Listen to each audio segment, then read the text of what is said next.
మీ శ్రేయస్సు కోసం చేసే పూజలు హోమాలు యజ్ఞాలు ఇప్పుడు ఒక్క క్లిక్ దూరంలో వేదమందిర్.com. శ్రీమాత్రే నమః. అందరికీ నమస్కారం అండి. సుమన్ టీవీకి స్వాగతం.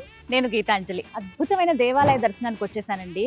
అమ్మ సన్నిధికి ఎప్పుడూ ఆనందమే కదా అమ్మ సన్నిధికి చేరుకోవాలంటే. అయితే చాలా విశేషవంతమైన శక్తివంతమైన దేవాలయం ఇది. దాదాపుగా కోరుకున్న వాళ్ళందరికీ కూడా కొంగు బంగారంగా అమ్మవారు ఇక్కడ వెలసిల్లుతున్నారు. అదే శ్రీ శ్రీ శ్రీ మహామాయ ఆదిపరాశక్తి దేవాలయం. చూస్తున్నారు కదా, ఇదేనండి దేవాలయం. విజువల్లో చూడండి ఎంత బాగుంటారో అమ్మవారైతే. ఈ ప్రాంతం Vanasthalipuram Gandhinagar south road number 4. ఇక్కడ మనకి శ్రీ శ్రీ శ్రీ మహామాయ ఆదిపరాశక్తి దేవాలయం అండి. అమ్మవారు ఎంత నిండుగా కలగా ఉంటారో. ఎక్కువసేపు ఇక్కడ నుంచో ఎప్పుడెప్పుడు వెళ్ళి అమ్మ దర్శనం చేసుకుందామని ఉంది. అలాగే పీఠాధిపతులు అమ్మతో కూడా మనం మాట్లాడొచ్చు. వారు ఎన్నో విషయాల పట్ల మనకు ఉన్నటువంటి సందేహాల్ని నివృత్తి చేస్తారు. ఇక ఆలస్యం చేయకుండా మరి వెళ్ళి అమ్మ దర్శనం చేసుకుందామా, రండి.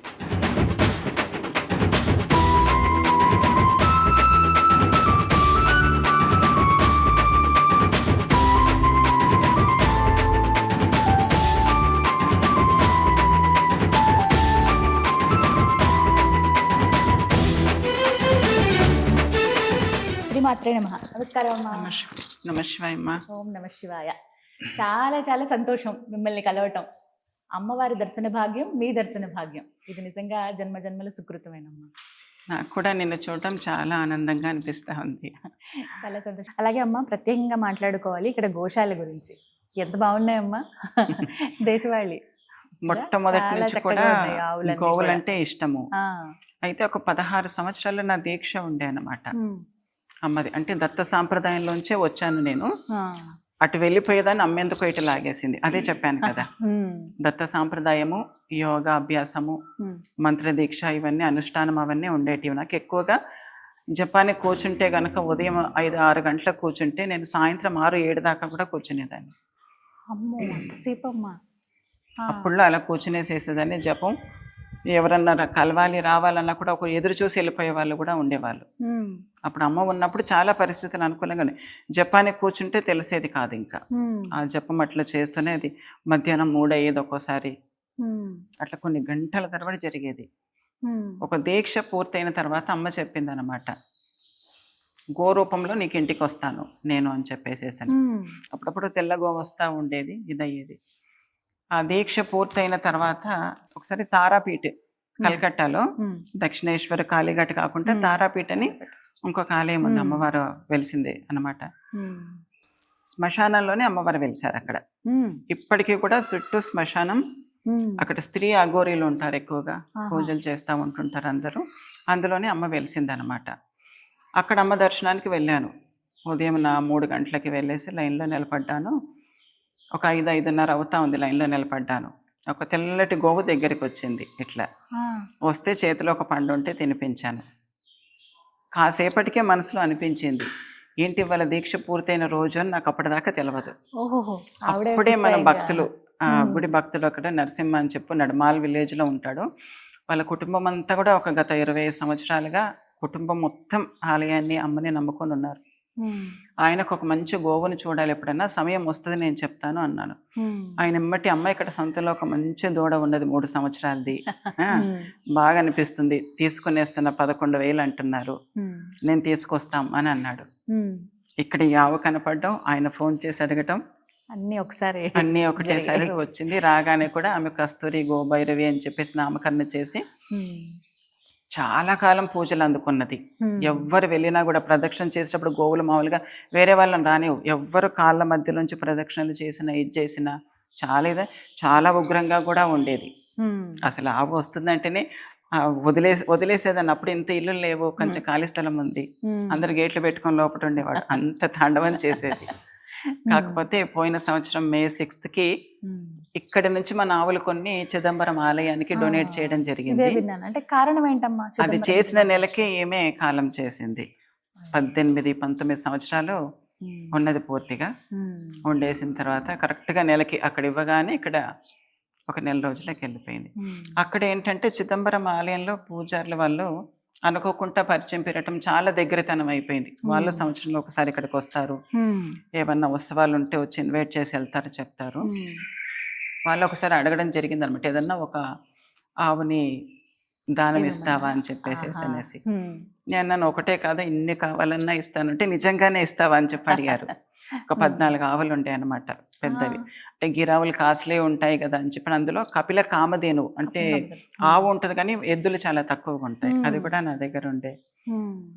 ఇస్తాను అని చెప్పాను. స్వామికి అభిషేకం జరగాలి ఈ ఆవుల నుంచి అనేసేసానంటే ఖచ్చితంగా అని చెప్పేసి అక్కడ తమిళనాడు మేము మొత్తం ఏంటంటే గాయత్రి దేవాలయం ఎక్కడ లేదు, ఆ ఒక్కటే ఆలయం. వాళ్ళు కూడా వేద విద్యాలయం అవన్నీ నడుపుతారనమాట. ఇక్కడ నుంచి అతి కష్టంగా మేమే తీసుకెళ్ళేసి అక్కడ గోదానం ఇచ్చేసి అక్కడ షెడ్ అవన్నీ కొంచెం నాతో అయినంత ఏర్పాటు చేసి, ఇప్పుడు కూడా ఒక పని అబ్బాయిని కూడా అక్కడ ఇబ్బంది అవుతుందంటే కొంత జీతం నేను కొంత వాళ్ళు ఇచ్చేసి నడిపిస్తా ఉన్నాం. అక్కడ స్వామికి పాలతాభిషేకం. అది సేవే, ఇంకా స్వామి అలా చేయించుకున్నారని అనుకోవాలి. అంతే, స్వామిదే. అంతే అమ్మా. ఇలా ఎన్నో విశేషాలు చెప్పుకుంటూ పోతా ఉంటుంటే దైవం గురించి లీలాల గురించి స్వామి చూపించినది ఏంటంటే చాలా ఉన్నాయి. అమ్మా ఎప్పుడైనా ఏదన్నా ఒక కష్టం, అది భక్తులదే కావచ్చు ఎవరిదైనా, అది మీకు అనిపించిందైనా ఒక్కసారి అమ్మకి చెప్పుకున్నప్పుడు ఆమె ప్రతిస్పందన ఎలా ఉంది? ఏదన్నా ఒక్క అనుభవం మాతో పంచుకుంటారా? భక్తులదైనా మీకు అనిపించిందైనా ఇంకది సాధ్యం అవ్వదేమో అని అనిపించినవి జరిగిన సందర్భాలు, అలాంటివి ఏవన్నా సంఘటనలు మాతో పంచుకోండి. ఇలాగే భక్తులు వచ్చేవాళ్ళు కదా, నేను చెప్పాను కదా ఒక అబ్బాయి ఇది విషయం అని చెప్పేసి. ఆ అబ్బాయికి ఒక 11-12 సంవత్సరాలు ఉంటాయి. కార్లో యాక్సిడెంట్ అయిపోయి తలంతా పగిలిపోయింది. ఆల్మోస్ట్ ఇక్కడ నుంచి ఇక్కడ దాకా స్టిచెస్ వేశారు. ఇక ఒక నెల రోజులు అలా ఉన్నాడు. ఇంక ఇతను కోలుకోడు, కోమాలకు వెళ్ళిపోయారు, బ్రతకరు అని చెప్పారు. వాళ్ళు ఇలాగే తెలుసుకునేసేసి వచ్చారు. చాలా వేదన పడతా ఉన్నారు, ఇది పడతా ఉన్నారు. అక్కడ చూస్తే మటుకు ఏంటంటే పసిపిల్లాడు. ఇప్పుడు అందరికి ఎలా అనిపిస్తాం మామూలుగా, అయ్యో పసిపిల్లాడికి ఇంత కష్టం వచ్చింది అని చెప్పేసేసి. నేను కూడా అమ్మ దగ్గర అడిగినప్పుడు ఆ పూర్వజన్మ కర్మని చూపించారు. అది చూపిస్తే ఇప్పుడు మనకు జాలి కలగదు అబ్బాయి మీద. కాకపోతే అప్పటిది ఇప్పటికి మనం పోల్చలేము, మనుషులం కాబట్టి మనకు అందరికి అర్థం కాదు. దానికి ఆధ్యాత్మికంగా చాలా ఉన్నతి పెరిగి ఉండాలి. అలా చూసినప్పుడు ఏంటంటే తల్లి వేదన, బాధ అదంతా చూసేసి ఇక నేను కూడా తట్టుకోలేకపోయాను. చాలా విలవిల్లాడిపోయారు. విలవిల్లి అన్నప్పుడు ఏంటంటే అమ్మనప్పుడు అడిగాను అనమాట, ఆ కర్మని కొంత తర్వాత అనుభవింపచేయి, ఇప్పుడు మటుకు ప్రాణాన్ని నిలబెట్టేసేసి ఆయుష్ మటుకు పోయాలి తల్లి, ఎందుకంటే నిన్ను నమ్ముకొని వచ్చారు, ఈ నియమం ఉన్నది అని చెప్పేసి. ఆ నవమి రోజు శక్తి ఏదైతే ఉందో నవరాత్రుల్లో చేసేది నేను వదులుకుంటా. ఎవరికి ఏదైనా ఇచ్చేదైనా అంటే చాలా మటుకు తెలియదు. ఈ రోజు జపశక్తి వీళ్ళకి ఇచ్చేస్తున్నాను, ఈ నెలది వీళ్ళకి ఇస్తున్నా అంటే వాళ్ళ కర్మ కొంచెం తొందరగా కరిగి కార్యక్రమం నెరవేరుతూ ఉంటుంటుంది. అందుకే ఎక్కువగా జపానికి ప్రాధాన్యత ఇస్తే జపం ఎక్కువ చేస్తూ ఉంటుంటారు. అట్లా అబ్బాయికి ద్వారా శిష్యులకి వారికి వెళుతుంది కదా. అట్లా 21 సంవత్సరాల మటుకు ఆ అబ్బాయికి ఏమి కాదు అనేసి అన్నారు. సరే ఆ తర్వాత ఇంకా అమ్మ ఇది అది చూసి కూడా బాధ అనిపిస్తుంది నాకు. ఇప్పుడు బతికాడు బాగానే ఉన్నది, వాడికి ఇప్పుడు ఒక 11 సంవత్సరాలు 12. ఆ సమయంకి వచ్చేసరికి మంచి యవ్వనంలో ఉంటాడు. ఆ సమయంలో కొడుకు చనిపోతే కూడా ఇబ్బంది కదా అని చెప్పేసి ఇప్పటి నుంచి నాకు ఆ బాధ అప్పటిదాకా ఉంటది. కాకపోతే అది అమ్మ లీల, ఇంకా ఏమో అప్పటికి ఏ మార్పు ఏది కలుగుతుందో అలా బ్రతికించడం. తర్వాత ఇంకో అక్క చెల్లెళ్ళు ఉంటే కూడా అతను కూడా ఒక 3 సంవత్సరాల అబ్బాయి, తల్లి ఇలా అయిపోయింది, యాక్సిడెంట్ అయ్యి ఆమె కూడా కోమాలోకి వెళ్ళిపోయి డాక్టర్ ఇంకా బ్రతకరు అని చెప్పేసి అని అన్నారు. చిన్న పిల్లోడమ్మని వాళ్ళ చెల్లె బాగా ఏడ్చేది. యుఎస్లో జాబ్ చేస్తుంది, వదిలేసి వచ్చేసింది అక్క గురించి. వీళ్ళందరూ కూడా తెలుసు, చాలా ప్రదక్షిణలు చేసి చాలా వేడుకునేది. ఆమెది కూడా అడిగిన తర్వాత అమ్మ ఇట్లాగే అనుగ్రహించి వాళ్ళకు కూడా స్వస్థత చేకూర్చింది. అట్లా ఇంకా చాలా అద్భుతాలు ఉన్నాయి అమ్మాయి చెప్పాలంటే. కాకపోతే మనసులో కల్మషం పెట్టుకోవద్దు, మనస్ఫూర్తిగా రావాలి. నెరవేరదని ఏమి లేదు. మనం అడిగిన కోరిక కూడా ఏంటంటే మనకు అప్పటికి అది బాగా అనిపిస్తుంది, అది తీరదు. కాకపోతే ఎందుకు తీరలేదని తెలిపించేసి అమ్మ ప్రశాంతత కల్పించేసేస్తుంది. ఇది తప్పుగా ఉండే దానికి ప్రత్యామ్నాయంగా చేసిన పూజ మటుకు ఎక్కడా వృధా కాదురా. ఆ 45 రోజులు నువ్వు ఒక కోరిక అనుకున్నావు, అది తీరలేదు, అది నీకు మంచిది కాబట్టి అది ఆపి ఇంకొక దాన్ని అయితే ఇస్తుంది, రెట్టింపు ఫలితం ఖచ్చితంగా. దానికి తగ్గ చేసిన దానికి ఫలితం ఇస్తుంది. ఇలా కాకుండా వేరేగా అయినా ఇస్తుంది, ఏది బాకీ ఉంచుకోదామే. అంతేనా? ఇప్పుడు ఇంత చెప్పాక అందరికి చాలా మందికి రావాలి అని ఉంటుంది. ఎగ్జాక్ట్ గా అడ్రస్ ఎక్కడమ్మా ఇది? ఏమని చెప్తారు అడ్రస్? ఇది వచ్చేసి వనస్థలీపురం గాంధీనగర్ సౌత్. మనం రావాలంటే పనామగూడెం నుంచి గణేష్ టెంపుల్, జయదుర్గ గుడి ఇవన్నీ ఉన్నాయి కదా, అట్లా వచ్చేస్తే శివసింధు స్కూల్ అని చెప్పేసి స్టాప్ అంటారు, ఆటో స్టాప్. అక్కడ నుంచి medical and health colony, Gandhinagar అని ఉంది, తర్వాత గాంధీనగర్ సౌత్ రోడ్ నంబర్ 4 ఇక్కడికి వచ్చేస్తే ఆలయం చక్కగా కనిపిస్తుంది ఇక్కడి నుంచి. అమ్మ మరి అంటే ఆలయం వేళలు ఎలా ఉంటాయి, ఎప్పుడెప్పుడు రావచ్చు? ఉదయం 6 గంటల నుంచి 12 వరకు. ఒక్కొక్కసారి ఏంటంటే పూజ అది ఏమన్నా కార్యక్రమాలు ఉన్నప్పుడు లేట్ కూడా అవుతుంది. మిగతా సమయంలో 12 వరకు. ఏదన్నా కొన్ని సందర్భాలలో తొందరగా కూడా క్లోజ్ అవుతుంది. అంటే శుక్ర మంగళవారాల మటు ఖచ్చితంగా ఉంటుంది 12:30, 1 గంట. సాయంత్రం 6 నుంచి 9. ఇక అది ఏంటంటే మంగళ శుక్రవారాలలో అమావాస్యలో భక్తులు ఉన్నప్పుడు అది ఒక్కొక్కసారి 10, 11 కూడా అయిపోతుంది. అమావాస్య రోజు అయితే 11, 11:30 కూడా అవుతుంది. నవరాత్రులలో అందరు ఇక్కడ నుంచి వెళ్ళేది 12 గంటలకి రాత్రి సమయం. అప్పటి వరకు సందడిగానే ఉంటుంది, సందడిగా ఉంటుంది. అమ్మ ప్రవచనాలు చెప్పుకోవడం, భజన చేయటం, ఎక్కువగా భక్తుల విశేషాలు, మనం ఎలా ఉండాలి, ఏంటి, భగవంతుని ఎలా ఆరాధించాలి, ఆ విషయం నేర్పడానికి ప్రయత్నిస్తూ ఉంటాను. అట్లా అమ్మ పంపించింది ఆ కార్యం మీదకి నన్ను. అదే అడగబోతున్నాను, అసలు ఏంటమ్మా మీ సంకల్పం ఏమిటి, ఏం చేద్దాం అనుకుంటున్నారు, ఆలోచన ఏముంది మాతో పంచుకుంటారా? ఎప్పుడు చిన్నప్పుడైనా ఆధ్యాత్మికంగా ఉంటాం, దైవం వైపు. విడిగా నేను ఒక గూట్లో దాచిపెట్టుకొని పూజ చేసేదాన్ని. అంటే నాన్న వాళ్ళంతా పూజ గదిలో ఒక చోట పూజ చేస్తూ ఉంటే నేను విడిగా దాచిపెట్టుకొని చేసేదాన్ని. చిన్న చిన్నగా అమ్మవారి పటాలు అవి 2 ఎందుకు పెడుతున్నావు, చేస్తావు అంటారు. అంటే నాకంటూ సపరేట్గా ఉండాలని ఎందుకు ఆ చిన్నప్పటి నుంచి అలా ఉండేది. అట్లా పూజ అది కూడా చేస్తానే ఉండేదాన్ని ఎప్పుడు. మొట్టమొదటి నాకు ఉపదేశం అంతా నా గురువు చెప్పాలి అని అంటే గణపతి సాక్షాత్తుగా. అమ్మనే గురువు, కాకపోతే గణపతి మంత్రం ఆయనే ఒక మంత్రాన్ని ఇచ్చి ఆయనే ఒక విధంగా చెప్పాడు. అప్పటి నుంచి ఆ మంత్రం ఎప్పుడు జపం చేసేదాన్ని. ఒక చిన్న సంఘటన కూడా చెప్తా, కొద్దిగా పెద్దగా అవుతుంది. అయితే బాగా చిన్నగా ఉన్నప్పుడు ఒక 11:30, 12 సంవత్సరాలు అంతే ఏజ్. ఆ ఏజ్లో బాగా గాలి దుమానం అంతా వస్తుంటే విండోస్ ఉంటాయి కదా, ఆ విండోస్ పెడతా ఉన్నాను నేను. అది గట్టిగా వచ్చేసి ఏలుకు కొట్టుకునేసి ఏలు మొత్తం తెగిపోయింది.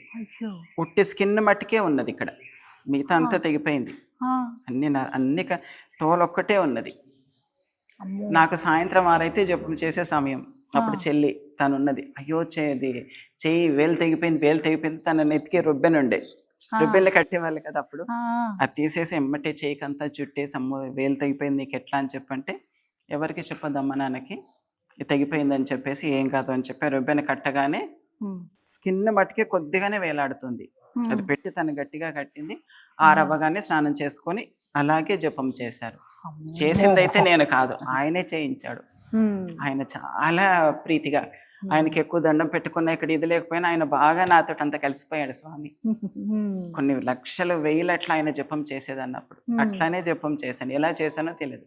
డాక్టర్ కూడా చూసి వేలు అతకదు, ఎందుకంటే లోపల నరము, స్కిన్ అంతా తెగిపోయింది, బోన్ కూడా ఇరిగిపోయింది, కట్ చేయాలి అంటే అమ్మో నా చెయ్యి ఇట్లా అవిటి చేయిలాగా అవుతుందా అంటే ఒక హ్యాండిక్యాప్ లాగా కనిపిస్తుంది. నేను అదైతే తట్టుకోలేను, నాకు వేలు కావాలి అని అన్నా. డాక్టర్ కుళ్ళిపోతుంది అమ్మా అని అంటే, ఏం కాదు అంటే కుట్టు అని అన్నాను. సరే కుడతా అని చెప్పాను. అనేసి ఏ ఇంజక్షన్ లేవు అప్పుడులో, తట్టుకోగలుగుతామంటే తట్టుకుంటా అన్న. సూది పెట్టి అట్లా కుడతా ఉన్నాడు. నాకేంటంటే ఏలు ఉండాలి, ఇరిగిపోవద్దు, నాకు అది కావాలి అని చెప్పేసి అన్న ఇదిలోనే ఉన్న అలా కుట్టారు. ఒక నెల రోజులు, నెలన్నరకి కొద్దిగా ఇదైపోయింది. డాక్టరే ఆశ్చర్యపోయాడు. అది డెఫినెట్గా కుళ్ళిపోయేది, ఎముక కూడా ఇరిగిపోయింది కాబట్టి ఏమీ కాకుంటే మొత్తం ఆయనదే, నీ జపం చెయ్యాలి. నేను అట్లా ఉన్నా కూడా ఏ రోజు ఆపలేదు. అట్లా ఉన్నా కూడా బ్యాలెన్స్ చేసైనా జపం చేసేదాన్ని. ఆ సంకల్పం అంతా నాది అనే దానికన్నా కూడా అమ్మ భగవంతుడు నా ద్వారా చేయించాలి అనుకుంటున్నాడు. వాళ్ళు అనుకోకుంటే గనక మన లోపల నీతి కానీ, నియమం కానీ, భక్తి కానీ ఏది ఉండదు. వాళ్ళు అనుకోవాలి, అనుకుంటే ఎట్లాంటి వాళ్ళనైనా చేస్తారు. అప్పటి నుంచి ఏంటంటే ఇంకా ఈ ఆలోచన ఏంటంటే తర్వాత దైవికం దిక్కు మారిపోయిన తర్వాత అప్పటి నుంచి తెలియదు ఎందుకో ఎక్కడో ఆలయం కట్టాలి నేను. అప్పుడే ఇంకా తర్వాత నుంచి ఆలయం కట్టాలి, అక్కడ ఏదో నేను చేసే కార్యక్రమం ఉంది అని చెప్పి ఎప్పుడు తెలుపుతానే ఉండేవాళ్ళు.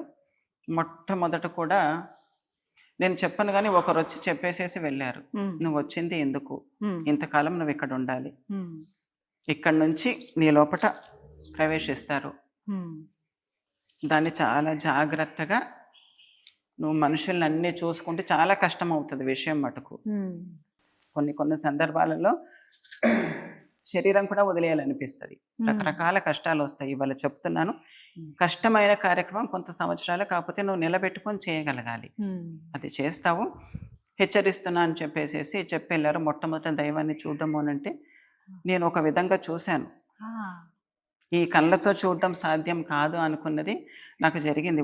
ఉదయం కాలంలోనే 4 గంటలకు అట్లా చేసినప్పుడు ఆ అమ్మ ఒక రూపంలో ఇచ్చేసేసి వెళ్ళిపోయారు. కొన్ని నియమాలు అప్పటి నుంచి చెప్పడం, తర్వాత ఎప్పుడు ఎక్కడ కూడా ఇంటి వెనకాల చాలా స్థలం ఉండేది, పుట్టలు ఉండేటివి. ఎక్కడ అనుకోకుండా వెళ్ళి ఎక్కువగా కూడా చదువుకున్నా కూడా నాకు ఇంత చెట్లు పుట్టల దగ్గర ఎక్కువ కూర్చునేదాన్ని. అట్లున్నప్పుడు ఆ పాములు రావటం వెళ్ళటం అవి ఏమనకపోవటం, ఏదో ఒక బంధం ఉంది అని అనిపించేది.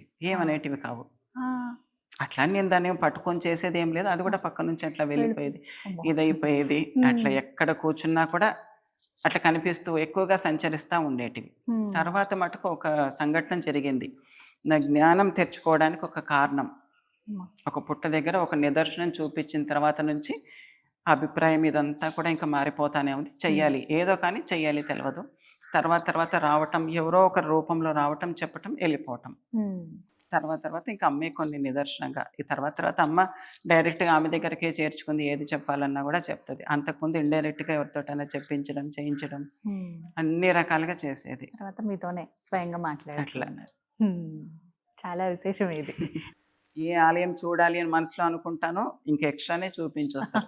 ఎక్కడ వెళ్ళినా కూడా ఏంటంటే నాకు నాయనాళ్ళ కథలో ఆ సుందరుడి కథ బాగా నాకు అన్వయం అనిపిస్తుంది. ఆయనకి ఎక్కడికి వెళ్ళినా కాస్త మర్యాద మంచిగా ఇది చేయటం, ఏ ఆలయానికి వెళ్ళినా కూడా ఏదో ఒక విశేషంగా అక్కడ అర్చకులు వాళ్ళు ఇది చేయటం, అది బాగా జరిగితే చాలా సంతోషం అనిపిస్తుంది. ఇక సంకల్పం గురించి మనం ఇదంతా అయిపోయింది. ఏంటంటే అసలు దైవాన్ని ఎలా ఆరాధించాలి, ఏది విధానం, ఏది నిజం, ఏది అబద్ధం అనేది ఎక్కడ యువతకు అందరికీ తెలపాలి. తర్వాత యవ్వనంలో ఉండే పిల్లల్ని, యూత్ని అంతా ఏంటంటే తప్పు మార్గం పోకుండా ఉండి కాపాడి వాళ్ళకి ఏంటంటే సన్మార్గం నిర్దేశించేసి ఉండి ఎంత కష్టమైతే అవుతుంది అన్నిటికీ తట్టుకొని నువ్వు చేయాలి ఈ కార్యక్రమం. నేను ఇక్కడ నుంచి శక్తిని నీకు ప్రసాదిస్తాను, కానీ నువ్వు చేయాలి. కానీ నేను మాట్లాడుతున్నాను, ఎంతమందికి చెప్పినా నవ్వుతారో నమ్మరు, అట్లా కూడా అవుతుంది. నీ ఒక్కదానికే తెలుస్తుంది అది. ఇటు చూస్తే అమ్మ చూస్తూనే ఉంటే నవ్వుతానే ఉంటుంది. ఇప్పుడు నేను చెప్పాను అనుకో, ఏదో వీళ్ళు కల్పన చేస్తున్నారు, కాస్త హైలైట్, ఏదో అబద్ధం చెప్తున్నారు అనిపిస్తుంది. అటు చూస్తాను, అదే మరి నియమము అని చెప్పి ఎమ్మటి ఆమె నవ్వుతుంది. నీకు అదే చెప్పాను కదా, ఇది నీకు నాకు మటుకే ఉంటుంది అని చెప్పేసేసి. మిగతా వాళ్ళకి అంతే, అది తెలవదు, అదంతే. నువ్వు కార్యక్రమం మటుకు చెయ్యాలి అని చెప్పేసి ఎన్నోసార్లు అనుకున్నాను, వదిలిపెట్టాలి, ఇవన్నీ చేయొద్దు, ప్రశాంతంగా ధ్యానం చేసుకుంటూ పూజ చేసి ఇంట్లో మటుకే ఉంటే అయిపోతుంది, బయటకు వచ్చి ఇవన్నీ చేయడం కాదు అని అనుకున్నాను. కానీ ఖచ్చితంగా ఆమె తోసి చేపించేది, అట్లా చేస్తూ ఉన్నాను. మీలాంటి వారు బయటకు వచ్చి చెప్పాలి ఎన్నో విషయాలు మాకు అమ్మవారి గురించి. ఉండే విధానంలో కూడా ఇప్పుడు చాలా సందిగ్ధతలు, సందేహాలు ఏర్పడిపోయాయి. అసలు ఆధ్యాత్మికంగా మనిషి ఎదగాలంటే ఏ విధంగా ఉండాలి, కేవలం పూజతోనే దైవానుగ్రహం సాధ్యమా, ఆధ్యాత్మిక మార్గంలో ఉన్నా కూడా అది సాధ్యమవుతుందని ఇలాంటివి మీలాంటి వారు చెప్తే ఇంకా బాగా అర్థం అవుతాయి మాకు. మీ ద్వారా ఇంకా ఎన్నో సందేశాలు ఇలాంటివి కోరుకుంటున్నాం, ఎక్స్పెక్ట్ చేస్తున్నామమ్మా. అనుమతి అయితే ఖచ్చితంగా. ఇంకా అమ్మ సంకల్పమే కాబట్టి ఏంటంటే ఖచ్చితంగా చెప్తా. చాలా మందికి ఎన్నో పద్ధతులు మానిపించాను కూడా నేను, నిజంగా చెప్పేసి. కొన్ని పద్ధతులు మానిపించడం, కాస్త మన ధర్మాన్ని వదిలిపెట్టి పక్కకి వెళ్ళే వాళ్ళని, అదంతా ఆమె చేయించింది. నేను స్కూల్లో ఉన్నప్పటి నుంచే కన్వర్ట్ చేసేసాను. క్రిస్టియన్స్ వాళ్ళు ఉంటే కనుక చెప్పింది తప్పు, ఇట్లా ఉండదు ఇది అని చెప్పేసేసి అనేసి చాలా మంది మారారు. చూసారా, మీ ద్వారా అమ్మ ఈ విధంగా చేయించాలి అంటే ఆమె చేయించుకోవడానికి ఒక సాధనంగా వాడుతూ ఉన్నది. ఆమె సాధనంగా నన్ను వాడుతున్నది కాబట్టి నేను ఎంత మర్యాదగా ఉండాలి, నేను ఎంత పద్ధతి పాటించాలి అనేది అది నేను చూసుకోవాల్సింది. ఆమె నా దగ్గర ఒక విలువైన వస్తువు పెట్టింది, దాన్ని కాపాడుకునే బాధ్యత నాది. అది కష్టం అవుతా ఉంటుంటుంది, కాకపోతే నా సంకల్పం గట్టిగా పెట్టుకుంటా, మిగతా ఆమె చూసుకుంటా ఉంటుంటుంది. అట్లా ప్రధానంగా ఎటువంటి నైవేద్యం పెడతారమ్మా అమ్మవారికి? ఏమి ఇష్టం? అమ్మవారికి ప్రతిరోజు మహానైవేద్యం అని, తెల్ల అన్నంలో కొద్దిగా పెసరపప్పు వేసి ప్రతిరోజు మహానైవేద్యం. తర్వాత కొబ్బరికాయ, అరటిపండ్లు. అమ్మకి అరటిపండ్లు ఎక్కువగా ఇష్టం, కదలీ ఫలం, ఎంగిలి కాని ఫలం అదే కాబట్టి అరటి పండ్లు అవి ఇవి. ఇక మంగళ శుక్రవారాలలో ఒకరోజు పెరుగన్నము, పులిహోర, దద్దోజనము. అదృష్టం ఏంటి అంటే ఇక్కడ నైవేద్యము ఏ కల్తీ లేకుండా జరుగుతుంది. అదొక గొప్ప అదృష్టం, గర్వంగా కూడా చెప్పుకోవాలి. ఎందుకంటే అక్కడ గోశాల ఇచ్చిందమ్మ ఆవులు. ఒక చోట నుంచి నెయ్యి తెచ్చుకోవాలంటే ఎంత మటుకు ఒరిజినల్ ఉంటుంది. ఎంత వాళ్ళకైనా బిజినెస్ చేస్తున్నారో అంటే ఖచ్చితంగా కొద్దిగా మైండ్ మారుతుంది, కొంచెం అన్నా కలపబుద్ధి. ఇక్కడ అలా కాదు, పాలన్నీ పిండి తెస్తే మేమే పెరుగు పెట్టి మేమే చెల్లి ఉన్నది అవన్నీ చేసి నెయ్యి తయారు చేస్తుంది. ఆ శుద్ధమైన నెయ్యితో అమ్మకు నైవేద్యం అంతా. నాకు అందుకే ఒక గర్వంగా సంతోషంగా అనిపిస్తుంది. ఎంత పెద్ద ఆలయంలో కూడా భగవంతుడికి ఇంత శుద్ధమైన నైవేద్యం అందుతుందో లేదో కానీ ఇక్కడ మటుకు అందుతుంది. ఎందుకంటే కొన్ని జెర్సీ కలుపుతారు, అవి ఇవి కలుపుతారు. ఇవే అనొద్దు కానీ నేను తిరుపతిని ఎక్కువగా ఉదాహరణ తీసుకుంటాను. వాళ్ళ అన్నగారిని, అక్కడే ఆయనకి ఒరిజినల్ ఆవు నెయ్యితో నైవేద్యం జరగదు. ఎందుకంటే జెర్సీ ఆవులది నెయ్యి ఎక్కువగా వస్తుంది, ఫ్యాట్ ఎక్కువగా ఉంటుంది అని చెప్పి వాటిది ఇచ్చేస్తారు. ఇక్కడ ఎప్పుడు కూడా అలా జరగదు. హోమంలో కూడా ఆ నెయ్యి తయారు చేసి సంవత్సరం అంతా చేసి పెట్టుకుంది. ఆ హోమానికి దానికి నవరాత్రులు అప్పుడు చండీ హోమం అవన్నీ చేస్తాం కాబట్టి ఆఖరికి ఇదే వాడుకుంటాం. అదొక అదృష్టం అట్లా. ఏ రంగు బాగా ఇష్టం అమ్మకి? ఇది అని చెప్పి ఏమి లేదు, ఎక్కువగా నీలి రంగు, నీలం ఎరుపు. అమ్మకి ఏంటంటే నీలి రంగు చీర కట్టగానే అమ్మ లోపల కాంతి వేరేగా అయిపోతుంది. అదెందుకు అటు ఇటు పోయి ఎప్పుడు ఎన్ని చీరలు కొన్నా కూడా మళ్ళీ ఆ నీలి రంగు వైపే నా కన్ను కూడా పోతుంది. పుష్పాలు ఇష్టపడతారమ్మ? పుష్పాలు అంటే అమ్మకి మామూలుగా పూజా విధానంలో అయితే ఏంటంటే ఎర్ర గన్నేరు చాలా విశేషం. ఎర్ర గన్నేరు పువ్వులు, సంపంగి, అలా ఈ బిల్వాలు తులసి అని చెప్పాను కదా, అది కూడా చాలా విశేషం. చేయగలగాలి వాటితోటి కనుక. అభిషేకం ఎప్పుడు జరుగుతుందమ్మా? అభిషేకం ఉంటుందా? ఇంతకు ముందు అయితేరా రోజు జరిగేది. కాకపోతే మనకు తెలియదు కదా ఆ వ్యవస్థ ఎట్లా ఉంటుంది. ఒక అభిషేకం జరిగి అంతా కావాలంటే దాని వెనకాల ముందు చాలా ప్రాసెస్, చాలా పని ఉంటుంది. అందుకే చాలా ఆలయాలు ఇప్పుడు వారానికి ఒకసారి లేదా నెలకోసారి చేస్తూ ఉన్నారు.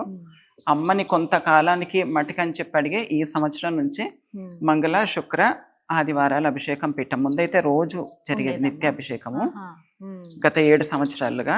కాకపోతే ఒక సంవత్సరం అటు ఇటు అవుతుంది. ఈ వారాలలో మళ్ళీ అందులో ఒకవేళ పౌర్ణమి వచ్చిందంటే చేయాల్సిందే.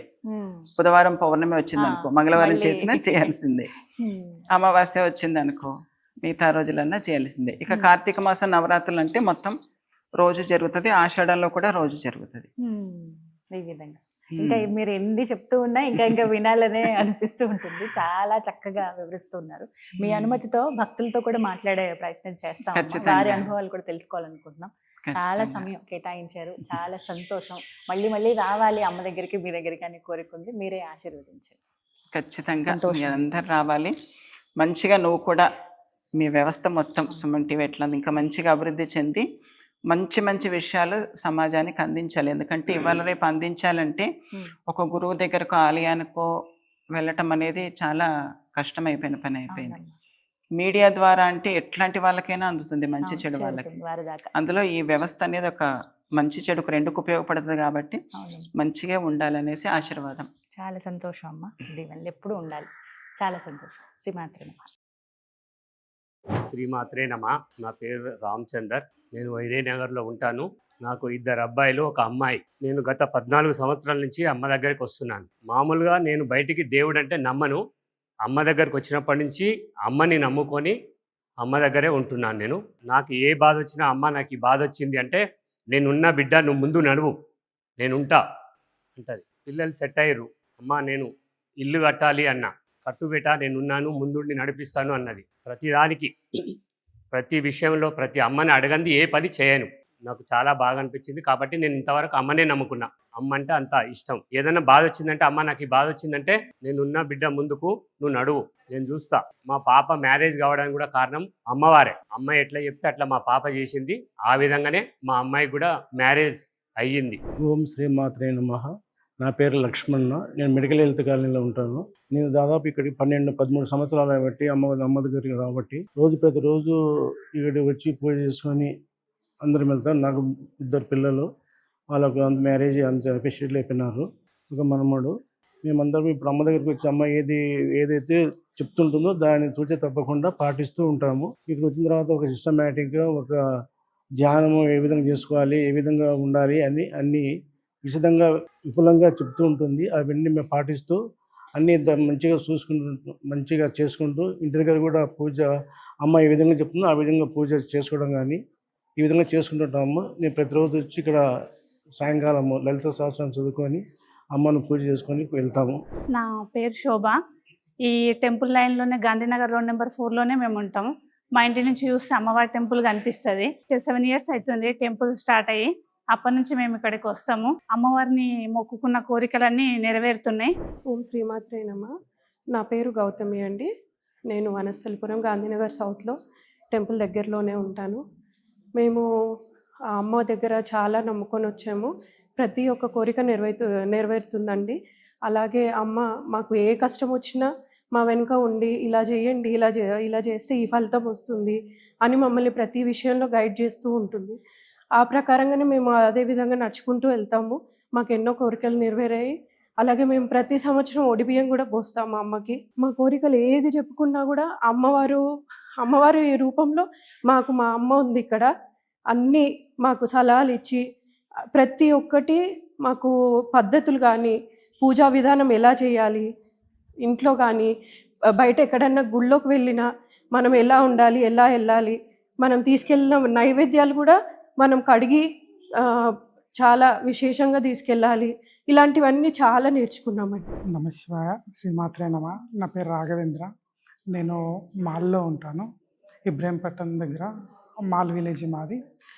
చిన్నప్పుడు ఏంటంటే నేను ఇక్కడ ఒక 20 సంవత్సరాల నుంచి వస్తున్నా. ఎట్లా అంటే నాకు 13 సంవత్సరాలు ఉన్నప్పటి నుంచి నాకు అమ్మ పరిచయం. ఎట్లా అంటే ఆ టైంలో మా నాన్నగారికి ఆరోగ్యం బాగాలేక అమ్మ దగ్గరికి రావటం జరిగింది. నేను 13 సంవత్సరాలు ఉన్నప్పుడు అప్పుడు ఏంటంటే అమ్మ ఇక్కడికి వచ్చినాక అమ్మ నయం చేసింది. అప్పటి నుంచి ఇప్పటి వరకు కూడా 20 సంవత్సరాలు అమ్మ దగ్గర గోసేవ చేసుకుంటా ఇక్కడనే ఉంటా. ఇంకోటి ఏంటంటే నేను కరోనా టైంలో జాబు పోయిందనమాట. జాబ్ వెళ్ళిపోయిన తర్వాత ఇక్కడ అమ్మ దగ్గర గోసేవ చేసుకో అంటే ఇక్కడికి వచ్చి గోసేవ చేసుకున్న తర్వాత నాకు ఒక వ్యాపారం స్టార్ట్ అయింది. అమ్మ కారణంగా అమ్మ చెప్పింది వ్యాపారం చేసుకోమని చెప్పేసి ఆ వ్యాపారం ఈ గోసేవ కంప్లీట్ అయిపోయిన తర్వాత అక్కడ వ్యాపారం స్టార్ట్ చేసిన నేను. ఇప్పుడు వ్యాపారం మంచిగా నడుస్తుంది. ఇంకో ముఖ్య విషయం ఏంటంటే ఇక్కడ అమ్మ దగ్గరికి ఎప్పుడైతే వచ్చానో అప్పటి నుంచి నేను నాన్ వెజ్ కానీ ఇవి కానీ అన్నీ బంద్ చేసిన. దాదాపు ఒక 13 సంవత్సరాలు అవుతుంది నేను తినకుండా అమ్మవారి దీక్షలనే ఉండబట్టి కూడా.